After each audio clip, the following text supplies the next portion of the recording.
Chapter 7. What is the Sasquatch? The text of this book has, thus far, covered many sightings and possible encounters with the Sasquatch. What is it exactly, though? With the combined effort of other researchers, years of eyewitness testimony, and the few theoretical possibilities from the scientific community, a composite-type verbal description can be formed dealing with physical characteristics and probable instinctive and habitual traits or practices.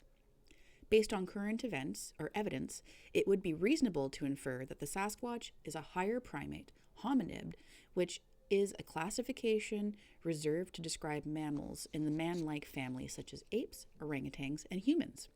Presently, there are only 5 identified higher primate species. The Sasquatch, if proven to exist, could possibly be the 6th. According to eyewitness testimony, the animal moves only on 2 legs and, although it walks very much like a man, its stride is nearly twice as long and its speed is considerably faster. Scientists examining a film made of the creature claim that it would be virtually impossible for a human to imitate the stride and speed, even with extensive training. The Sasquatch has been reported to be completely covered with black, brown, red-brown, gray, white, or silver tipped-in hair. Black, brown, and red-brown coloring is most common with this animal, and lighter coloring is usually reported in extreme northern areas of the globe, such as Siberia, in the Canadian Yukon, and Northwest Territories. The height of the animal has been described as being between 8 and 15 feet tall, the tallest apparently residing in the Alberta area. It is very bulky, weighing anywhere above 200 pounds, and very muscular in the arms and legs.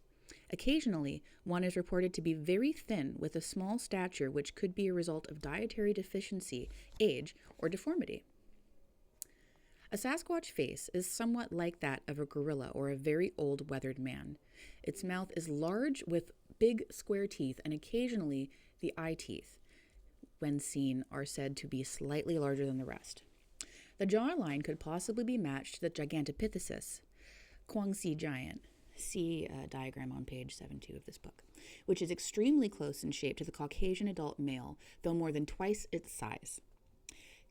According to compiled reports, which have been viewed as legitimate, the Sasquatch does not appear to be dangerous or harmful to the human race. In Alberta, the animal has appeared to be either unaffected or fearful of the sight of humans.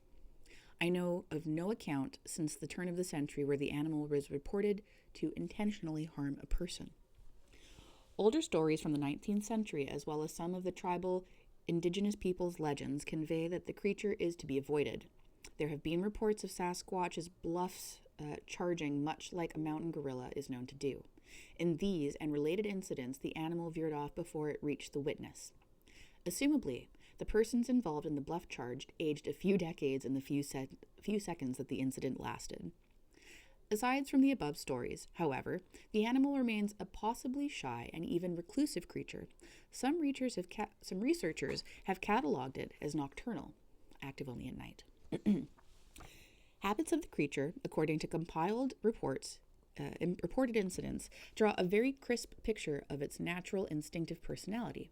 The Sasquatch has been known to scavenge food left on picnic tables overnight, yet seem to elude areas lit up by campfires. Some stories recall the animal peering inside tents with the flaps left open.